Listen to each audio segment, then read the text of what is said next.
Donald Trump ने धमकी दी, कह दिया कि भाई रूस से तेल खरीदना बंद करो या फिर टैरिफ 25% दे दो, काम चल जाएगा। और 25% टैरिफ नहीं देना है तो फिर आइए रूस से नाता तोड़िए और फिर हमारे साथ तेल का व्यापार कीजिए। भारत सरकार ने कहा कि हम भाई इस वक्त बदला हुआ देश है, ये 2014 के बाद से नया भारत है, ये झुकता नहीं है, टूटता नहीं है, ये जवाब देता है, लाल आंखें दिखाता है, टिट फॉर टैट करता है।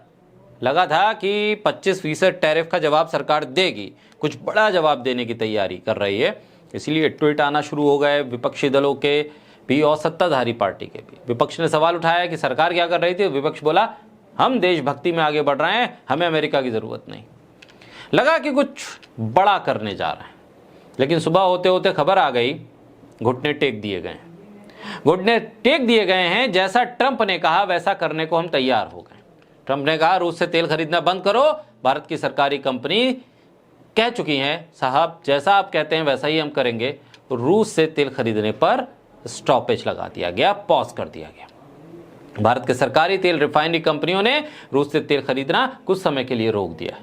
ऐसा माना जा रहा है कि इसकी वजह तेल पर मिलने वाली छूट में कमी और अमेरिकी राष्ट्रपति डोनाल्ड ट्रंप की चेतावनी है। ट्रंप ने रूस से तेल खरीदने वाले देशों पर कार्रवाई करने की बात कही थी। भारत दुनिया में तेल का तीसरा सबसे बड़ा आयातक देश है। रूस से समुद्री रास्ते से आने वाले तेल का भारत सबसे बड़ा खरीदार भी है।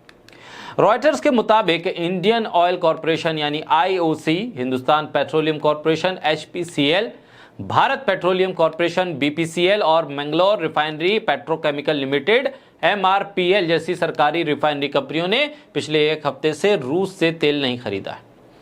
रॉयटर्स ने अपने सोर्सेस के हवाले से बताया है कि इन कंपनियों ने तेल खरीदने की योजना बदल दी है।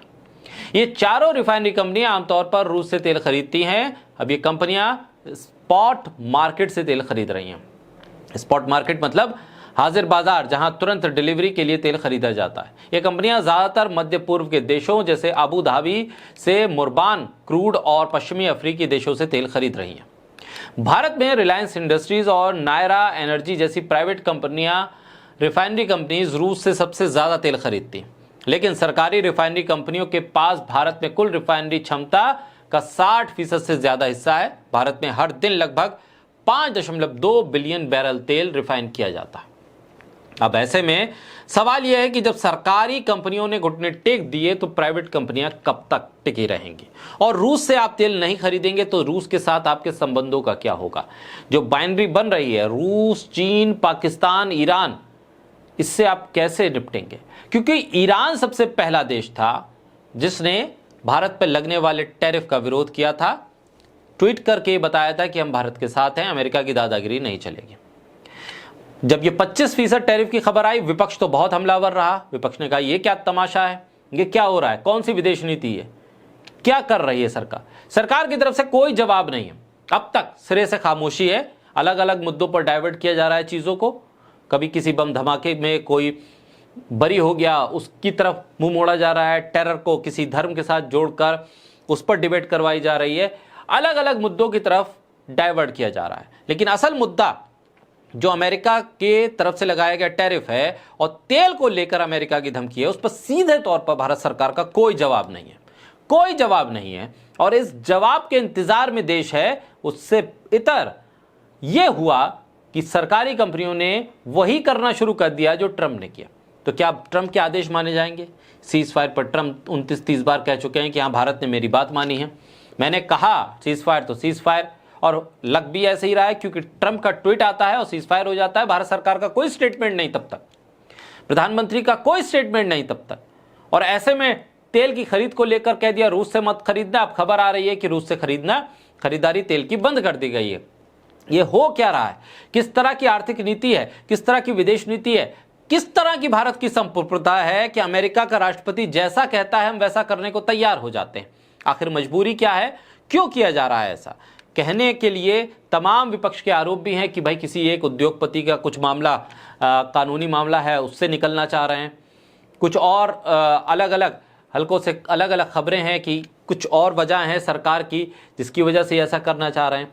लेकिन भारत की दोस्ती डोनाल्ड ट्रंप के साथ प्रधानमंत्री मोदी की, उसका क्या हुआ? भारतीय मीडिया ने तो बहुत बखान किए थे।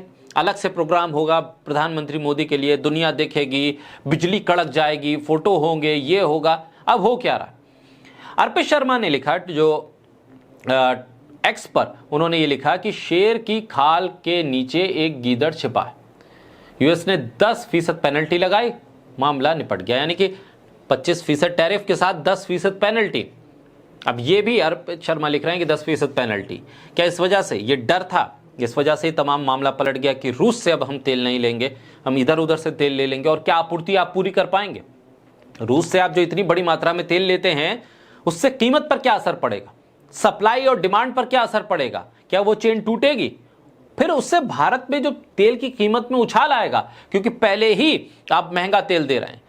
आपको सस्ता तेल मिलता है, तेल कंपनियां मुनाफा रखती हैं और महंगा तेल बेचा जाता है। और अब जब महंगा तेल आपको मिलेगा तो फिर ये तेल की कीमत कहां जाके रुकेगी? भारतीय व्यापार पे इसका असर क्या पड़ेगा? और आम इस्तेमाल के लिए जो भारतीय नागरिक तेल लेते हैं, अपनी गाड़ियों में भरवाते हैं, उसकी कीमत कहां पहुंचेगी? क्या भारत सरकार इन तमाम चीजों का आकलन कर भी रही है या नहीं कर रही है, या सिर्फ कुछ लोगों को खुश करने के लिए विदेश नीति के नाम पर ढिंडोरा पीटा जा रहा है? बहरहाल ये खबर रॉयटर्स के हवाले से कितनी सच है, कितनी झूठ है, भारत सरकार इस पर स्टेटमेंट दे तब स्थिति साफ होगी। बहरहाल अब तक रॉयटर्स की इस खबर का खंडन नहीं हुआ है, तो हम इसे सच मान के चल सकते हैं।